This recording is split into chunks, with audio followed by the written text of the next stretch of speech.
Assalamualaikum warahmatullahi wabarakatuh.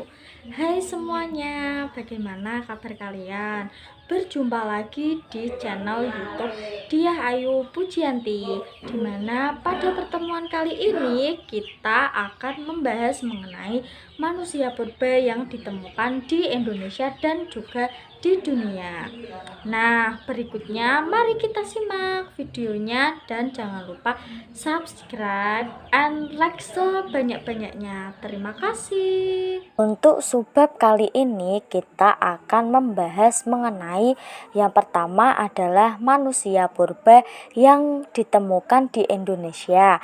Itu meliputi yang pertama ada Meganthropus paleojavanicus, kemudian yang kedua Pithecanthropus robustus dan Pithecanthropus mojokertensis, kemudian yang ketiga Pithecanthropus erectus, dan yang keempat ada Homo soloensis, dan juga yang kelima adalah Homo mojokertensis. Nah, untuk subbab selanjutnya manusia purba yang ditemukan di dunia meliputi yang pertama manusia purba di Cina, kemudian yang kedua manusia purba di Afrika, kemudian yang ketiga manusia purba di Eropa. Nah, sebelumnya kita harus tahu dulu nih bagaimana cara kita mengetahui kehidupan manusia pada masa lalu.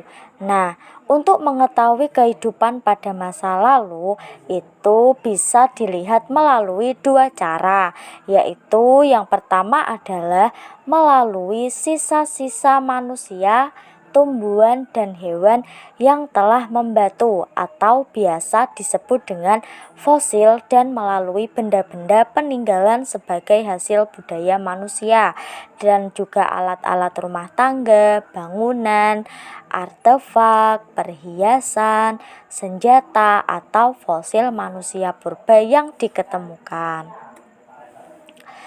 Nah, selanjutnya kita akan menguraikan satu persatu fosil atau jenis manusia purba seperti apa sih yang ditemukan di wilayah Indonesia.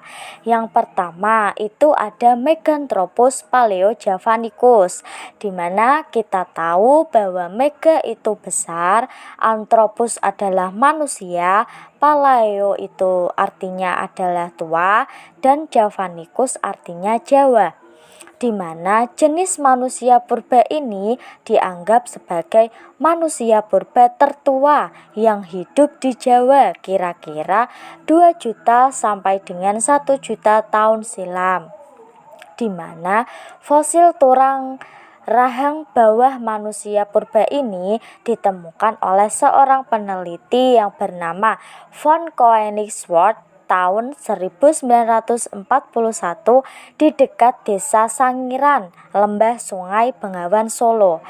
Dan untuk makanan utamanya itu adalah berupa tumbuh-tumbuhan. Di sini kita perlu tahu apa saja sih ciri-ciri dari manusia purba jenis Meganthropus paleojavanicus. Nah, ciri-cirinya yang pertama adalah berbadan besar, kemudian kening menonjol, kemudian yang ketiga pipinya itu tebal, tulang pipinya. Kemudian yang kedua ada jenis manusia purba yang disebut dengan Pithecanthropus robustus dan juga Pithecanthropus mojokertensis, di mana Pithe itu artinya adalah kera. Nah, jenis manusia purba ini ditemukan oleh Ralph von Koenigswarth tahun 1936 di Lembah Sungai Brantas, di mana manusia ini dianggap sebagai generasi lebih muda dibandingkan dengan manusia jenis pertama. Adapun jenis manusia purba ini masih mirip dengan kera sehingga disebut dengan istilah Pithe ataupun kera. Kemudian yang ketiga itu adalah jenis manusia purba yang disebut dengan Pithecanthropus erectus. di mana erectus artinya adalah tegak. Manusia jenis ini ditemukan oleh seorang peneliti yang bernama Eugene Du Bois tahun 1890 sampai dengan 1892, tepatnya di Desa Trinil, yaitu dekat Ngawi, Madiun. Diperkirakan jenis manusia ini hidup kira-kira 1 juta hingga 600.000 tahun silam, dengan ciri-ciri antara lain yang pertama, bertubuh agak kecil dan memiliki kemampuan pikir yang masih rendah. Kemudian yang kedua, volume otaknya masih 900 cc, sedangkan volume otak manusia modern sekarang ini itu ada 1000 cc, dan jenis kera tertinggi adalah 600 cc.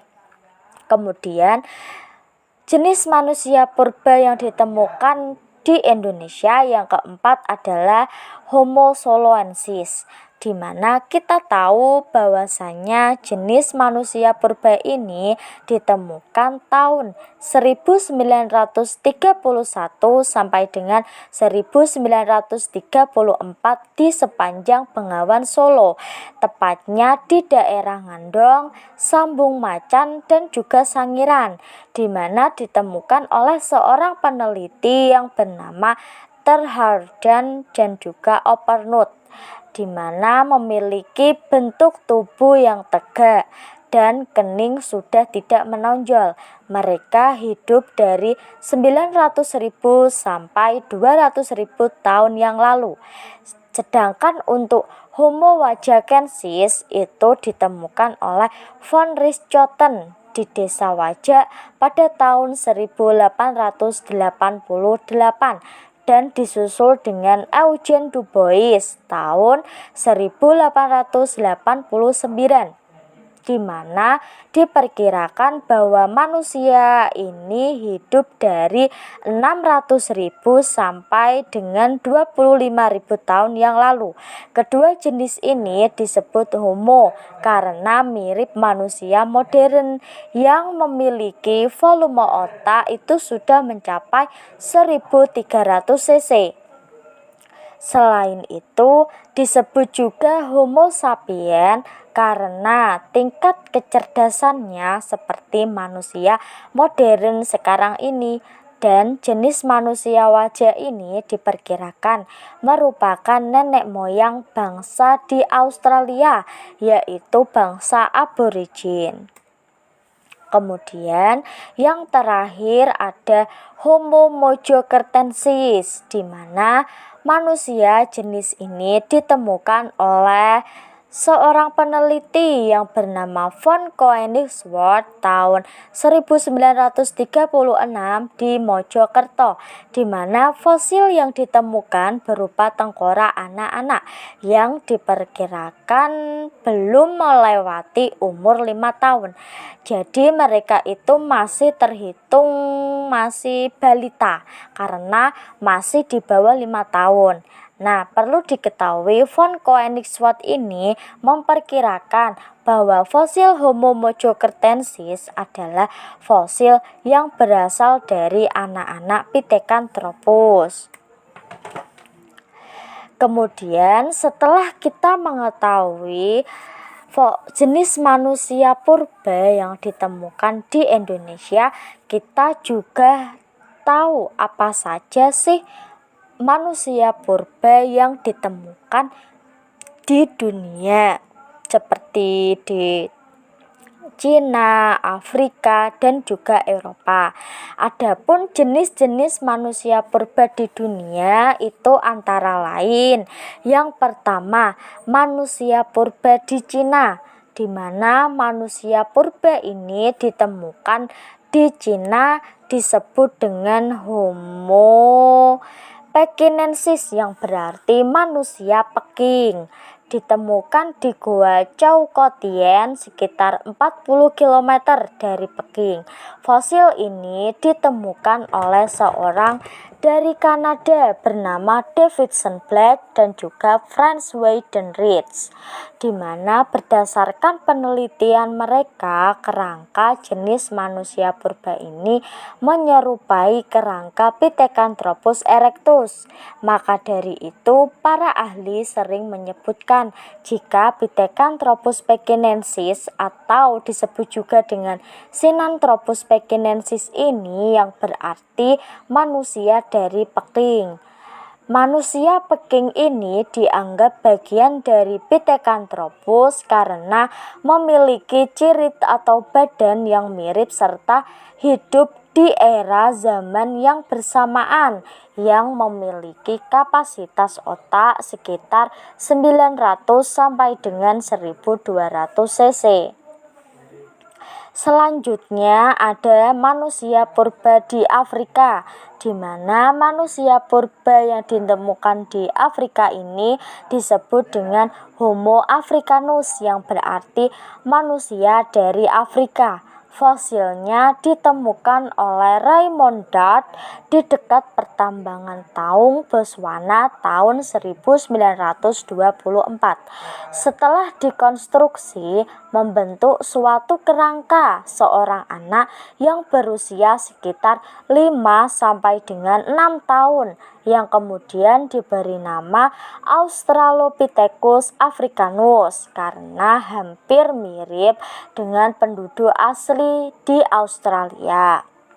Kemudian Robert Broom menemukan fosil serupa berbentuk tengkorak orang dewasa yang juga ditemukan di tempat yang sama, di mana Australopithecus ditemukan di Desa Taung sekitar Bechuanaland oleh Raymond Dart tahun 1924 dan yang ditemukan hanya fosil tengkoraknya kepala saja.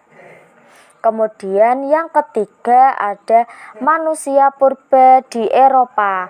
Nah, manusia purba di Eropa ini disebut dengan Homo neanderthalensis yang artinya manusia Neanderthal yang ditemukan oleh Rudolf Virchow di lembah Neander, Dusseldorf, Jerman Barat, yaitu tahun 1856. Selain itu ditemukan juga di Goa Spey, Belgia, sedangkan di Prancis ditemukan jenis Paranthropus robustus dan juga Paranthropus transvalensis. Selanjutnya di daerah Amerika Selatan ditemukan manusia purba dengan ciri-ciri kapasitas otak 600 cc, hidup di alam terbuka, serta memiliki tinggi badan kurang lebih 1,5 meter. Fosil manusia ini disebut dengan Australopithecus dan juga Homo cro-magnon. Nah, setelah kita mengetahui apa saja jenis manusia purba yang ditemukan di Indonesia dan juga di dunia, kita harus tahu bagaimana perbedaan dari Pithecanthropus erectus dengan Homo sapiens. Nah, untuk bisa mengetahuinya bisa dilihat dari beberapa hal berikut ini. Yang pertama itu ada ruang tengkorak Pithecanthropus itu lebih kecil dibandingkan Homo sapiens sehingga volume otaknya juga lebih kecil. Pithecanthropus kurang dari 100 cc, sedangkan ruang tengkorak dari Homo sapiens lebih dari 100 cc. Kemudian yang kedua, tulang kening Pithecanthropus lebih menonjol ke depan. Kemudian yang ketiga, tulang rahang bawah Pithecanthropus lurus ke depan sehingga kelihatan tidak berdagu, sedangkan Homo sapiens itu adalah berdagu. Dan yang keempat yaitu tulang rahang dan gigi Pithecanthropus lebih besar dan kuat daripada tulang rahang Homo sapiens. Kemudian yang kelima, tinggi dan juga berat badan dari Homo sapiens lebih besar, yaitu sekitar 130 sampai dengan 210 cm dan 30 sampai dengan 150 kg untuk berat badannya. Nah, kemudian di sini kita juga akan mempelajari bagaimana pengertian manusia purba modern. Nah, manusia purba modern ini adalah manusia yang termasuk ke dalam spesies Homo sapiens dengan kapasitas otak kurang lebih 1450 cc, hidup sekitar 15.000 hingga 150.000 tahun yang lalu, di mana manusia modern ini disebut modern karena hampir mirip atau menyerupai manusia yang ada pada saat ini.